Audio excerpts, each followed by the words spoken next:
Murai batu yang pastolnya istimewa, ya, fighternya di atas rata-rata, burung pembawaan materinya bagus-bagus, kerjanya gila-gila. Tetapi setelah lewat masa pastol mabung pertama, burungnya menjadi tidak kerja atau nggak mau jalan.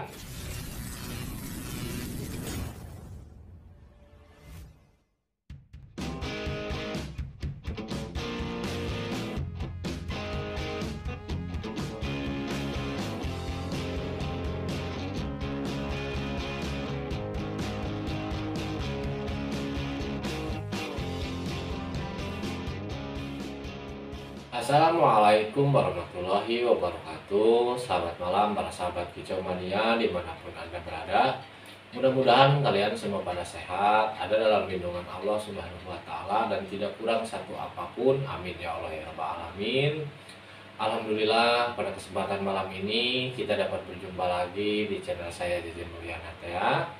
Channel yang insya Allah selalu memberikan seputar pola rawatan murai batu yang berdasarkan pengalaman saya pribadi, ya, khususnya untuk para pemula kita belajar sama-sama. Nah, pada kesempatan malam ini saya akan menjawab sebuah pertanyaan dari para sahabat-sahabatku semuanya, ya, yang lebih banyak ditanyakan. Dalam 2 minggu ini sekitaran 21 orang, ya, menanyakan hal yang sama. Khususnya itu kasusnya di murai batu pastol, ya. Nah, jadi saya akan jawab dengan video secara langsung, mudah-mudahan bisa bermanfaat, ya. Kira-kira itu bermanfaat, masuk di logika, silakan diterapkan. Jika pun tidak, jangan, ya, karena pada intinya berbeda burung beda karakter, seperti itu. Cuman ini versi yang selalu saya terapkan di burung-burung troto maupun pastol dari dulu sampai sekarang. Murai batu yang pastolnya istimewa, ya, fighternya di atas rata-rata, burung pembawaan materinya bagus-bagus, kerjanya gila-gila. Tetapi setelah lewat masa pastol mabung pertama, burungnya menjadi tidak kerja atau nggak mau jalan, ya. Jadi ngelowo dari awal sampai akhir, nggak mau bunyi sama sekali, sampai turun ke dasar, bahkan sampai ngembangin bulu. Kenapa? Karena adanya masa muda yang digeber, ya, burung yang dilombakan terlalu berlebihan. Nih, saya katakan sekali lagi, saya bisa ngomong berbagi seperti ini, bisa menjawab itu sesuai fakta, ya, sesuai data, sesuai apa yang saya terapkan, ya. Saya juga nggak mau mengulang hal yang sama di 2015, 16, 17.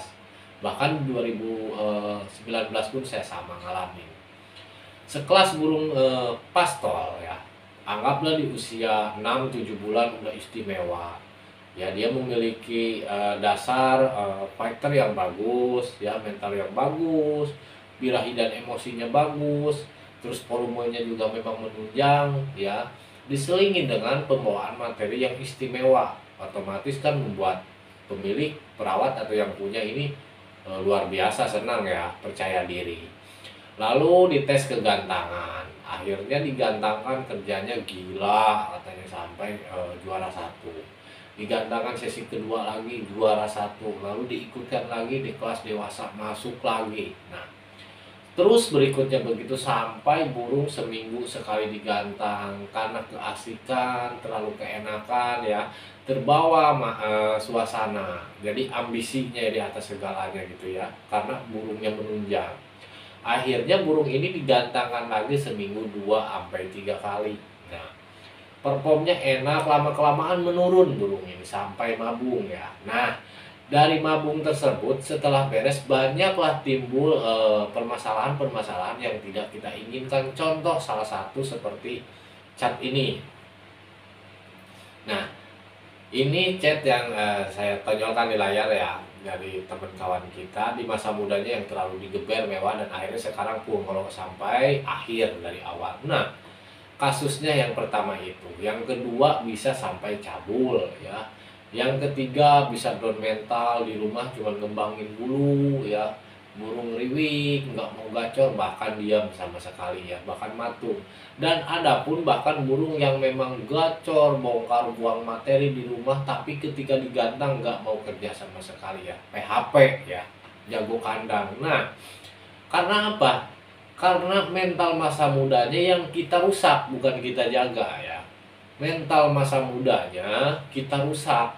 Itulah penyebabnya burung pada menginjak usia remaja ataupun mau dewasa, burung ini menjadi tidak teratur, tidak terkontrol, emosinya menggebu-gebu ya. Contoh nih, maaf aja nih contoh. Kalangan anak-anak bergaulnya di kalangan di jalanan dengan tawuran segala macam, udah nggak terkontrol emosinya ya, udah nggak terkontrol, nggak karu-karuan, jadi liar orang ini ya, jadi liar, jadi susah dikendalikan. Nah, itulah di burung muda pun sama ya. Ketika setelah mabung, dia bakal susah dikendalikan. Disetting kayak begini, disetting kayak begitu pun susah ya. Jadi nakal burung ini. Bahkan ya itu saya bilang tadi, ngelowo, harus riset lagi. Nah, makanya masa muda ini mentalnya kita jaga sebaik mungkin. Kalaupun kita penasaran, misalkan burung ini kan oh materinya bagus, dasarnya memang udah bagus ya dari segi fighter, volume ya, mental, emosi, birahi, bahkan pembawaan materinya yang memang kita seneng. Boleh kita coba kegantangan, misalkan contoh nih burung saya di usia 6 bulan ya. Saya tes kegantangan 1 kali. Tujuannya apa? Tujuannya kita pingin tahu gitu ya, sesuai enggak dengan feeling kita, sesuai enggak dengan di rumah ya. Buat apa? Buat evaluasi ke depannya rawatan yang kita terapkan, dan usahakan jangan terlalu berlebihan ya. Pakai kita pola rawatan yang kita gunakan harian ya. Gunakan harian dulu, karena di situ fungsinya kita hanya mencoba, tidak berharap juara. Kalaupun burung itu bisa masuk ya istimewa gitu aja, tinggal kita simpen gitu loh.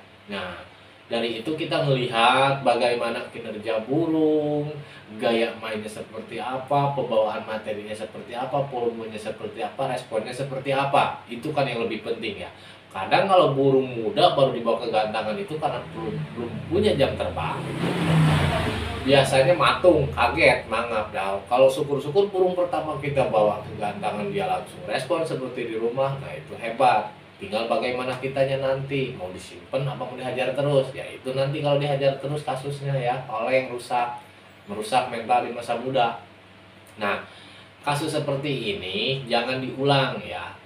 Boleh kan tadi saya bilang digantang 1 kali, simpen. Kalaupun kita penasaran nanti di usia 8, 9 bulan pingin gantang nih misalkan, sebulan 1 kali ataupun 2 bulan sekali nggak masalah ya, coba lagi, dikasih jeda yang agak panjang, dikasih waktu. Tujuannya apa? Menjaga mental si burung itu sendiri ya, biar emosinya itu tidak rusak, tidak menggebu-gebu ya, artinya seperti itu.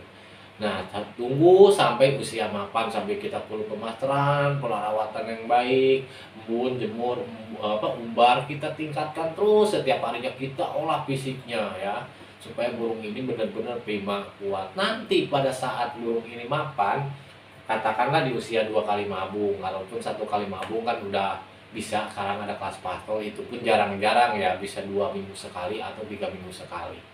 Nanti kita latih burung ini. Tujuannya apa? Karena mentalnya udah kita jaga dengan sebaik mungkin, supaya hasilnya nanti di akhir maksimal ya. Nggak ada titik yang namanya burung ini sifat jenuh. Karena di masa mudanya terlalu ditarungkan, nantinya cuek ke burung itu ya. Dia cuek, bunyi pun bunyi sendiri karena ada sifat jenuh. Ya, burung nggak fighter sama mulut, tapi gacor bunyi sendiri, bukan bunyi tarung lawan. Nah, gitu. Jadi menurut pengalaman saya kayak rawatan pastol ini kan, saya kan ada trotol, ada pastol, dari dulu biasanya begitu. Saya seperti biasa untuk pola settingannya juga hariannya saya kan emang nggak pakai troto ya dari dulu. Saya menggunakan pagi 10, sore 10 ya, kadang-kadang setelah dites kayak kemarin saya naikkan dari pagi 15 jadi sore 10. Embun setiap hari rutin, jemurnya cukup, saya nggak lama-lama ya, jujur aja saya pakai jemur sauna 15 menit, karena jatuhnya jemur sauna 15 menit sama dengan 1 jam penjemuran normal. Setelah dijemur sauna, saya angin-anginkan lagi 15 menit ya. Setelah jemur sauna begitu, saya angin-angin lagi selama 15 menit. Lanjut kita masukkan ke kandang umbaran, biarkan dia seharian di kandang umbaran, sediakan air minum dan fur. Terus bak mandi ya. Dia mau mandi, mandi semau dia mau terbang semau dia, jadi kita kasih kebebasan. Fokusnya begitu aja terus sampai dia mabung lagi. Nanti setelah mabung baru kita mencoba lagi, silahkan dicoba. Nah dari situ kita kesempatan buat ngeriset. Artian ngeriset itu perbanyak irama lagu atau materi yang akan kita masterin ke burung ya, sambil kita ngejar fisik ya, tenaga, supaya burung ini nggak mudah mangap, nggak mudah capek ya. Di usia muda kalau fisiknya udah kita latih secara bagus kan enak. Nah mungkin itu yang bisa saya sampaikan, mohon maaf kurang lebihnya ya. Insya Allah berjumpa lagi di pola rawatan murai batu yang akan datang. Assalamualaikum warahmatullahi wabarakatuh.